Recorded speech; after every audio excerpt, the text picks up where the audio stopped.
Knowledge hub के मोअज़्ज़िज़ दोस्तों अस्सलाम वालेकुम। ईरान का बादशाह बहुत दिनों से परेशान था। यूं तो हर तरफ खुशहाली का दौर था, मगर बादशाह की परेशानी की वजह उसकी इकलौती बेटी थी। हर बाप की तरह बादशाह भी अपनी बेटी की शादी करके अपने फर्ज से दोष होना चाहता था, लेकिन शहजादी ने भी अजीब ऐलान कर रखा था कि जो शख्स शहजादी के 3 सवालों के जवाब देगा, शहजादी उससे शादी करेगी। आस पास की रियासतों के कई शहजादे आए, मगर सब के सब नाकाम लौटे। इस मुल्क में एक नौजवान रहता था जिसका नाम आजम था। उसने अपने वालिद से कहा कि वो भी अपनी किस्मत आजमाना चाहता है। आजम के वालिद एक आलिम थे और वो बरसों से लोगों में इल्म की रोशनी बांट रहे थे। फारस का वजीर आजम और बड़े बड़े दरबारी और शहर का काजी भी उनका शागिर्द था। बाप ने बेटे की ख्वाहिश देखी तो बोले, बेटा अगर तुम नाकाम लौटे तो तेरा कुछ नहीं जाएगा।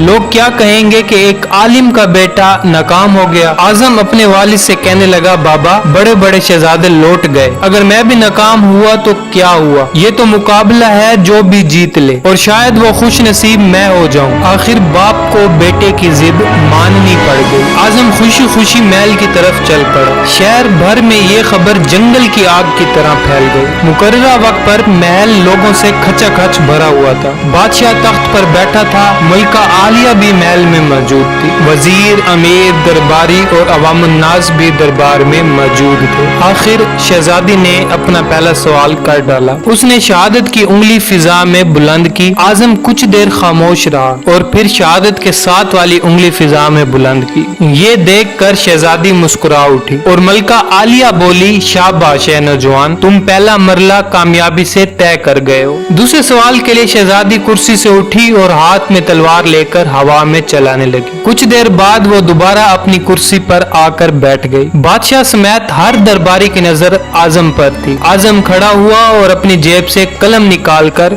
फिजा में बुलंद कर दी। शाबाश है नौजवान, हम खुश हुए, ये जवाब भी दुरुस्त है। मलिका आलिया की आवाज फिजा में गूंजी और उसके साथ ही दरबार मुबारक हो की आवाजों से गूंज उठा। 2 सवाल क्या थे और उनके जवाब क्या थे? हर शख्स इस बात पर गौर कर रहा था कि शहजादी ने क्या पूछा और आजम ने क्या जवाब दिया। सबके लिए ये एक राज था। आखिर शहजादी ने तीसरा सवाल कर डाला। वो तेजी से सीढ़ियां उतरी और तेजी से सीढ़ियां चढ़कर दोबारा से अपनी कुर्सी पर बैठ गई। ये सवाल बड़ा अजीबो गरीब था। हर तरफ खामोशी थी, लोगों की सांसें रुकी हुई थी। आखिर आजम खड़ा हुआ और अपने दिल पर हाथ रखकर शहजादी की तरफ देखने लगा। मरहबा मरहबा ए नौजवान, मुबारक हो। मलिका आलिया की आवाज के साथ ही शहजादी महल के अंदरूनी हिस्से की तरफ चली गई और महल मुबारकबाद की आवाज से गूंज उठा। लोग खुशी से झूम रहे थे। आजम दिल ही दिल में अल्लाह का शुक्र अदा कर रहा था कि जिसने उसे एजाज बख्शा। बादशाह ने आजम से पूछा, ए नौजवान, मलिका आलिया को तुमने मुतमईन कर दिया, अब ये बताओ तुमसे क्या पूछा गया था और तुमने क्या जवाब दिया? अगर तुमने एक भी गलत जवाब दिया तो तुम्हारी गर्दन उतार दी जाएगी। आजम पुरएतमाद अंदाज में खड़ा हुआ और बोला, बादशाह सलामत। शहजादी ने एक उंगली खड़ी करके पूछा था कि क्या तुम अल्लाह को एक मानते हो? मैंने 2 उंगलियां खड़ी करके जवाब दिया कि अल्लाह और उसके रसूल सल्लल्लाहु अलैहि वसल्लम पर ईमान अटल है। बहुत खूब, हम खुश हुए, बादशाह ने मुस्कुरा कर कहा। आजम बोला।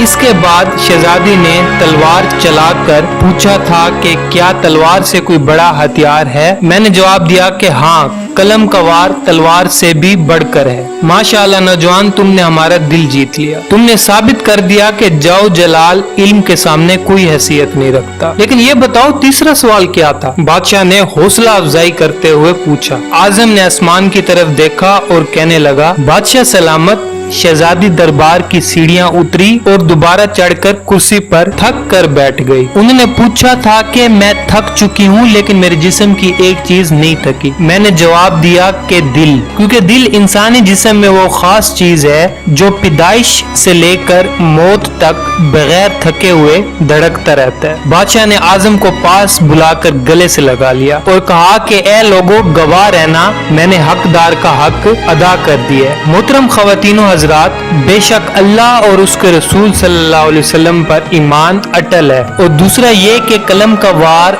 दुनिया के हर वार से ज्यादा खतरनाक है। और तीसरा दिल जो इंसानी जिस्म में पैदाइश से लेकर मौत तक बगैर थके हुए धड़कता रहता है। अगर आपको हमारी वीडियो पसंद आए तो लाइक और सब्सक्राइब करना ना भूलिएगा। हमारी अगली वीडियो आने तक अपना बहुत ख्याल रखिएगा। खुदा हाफिज।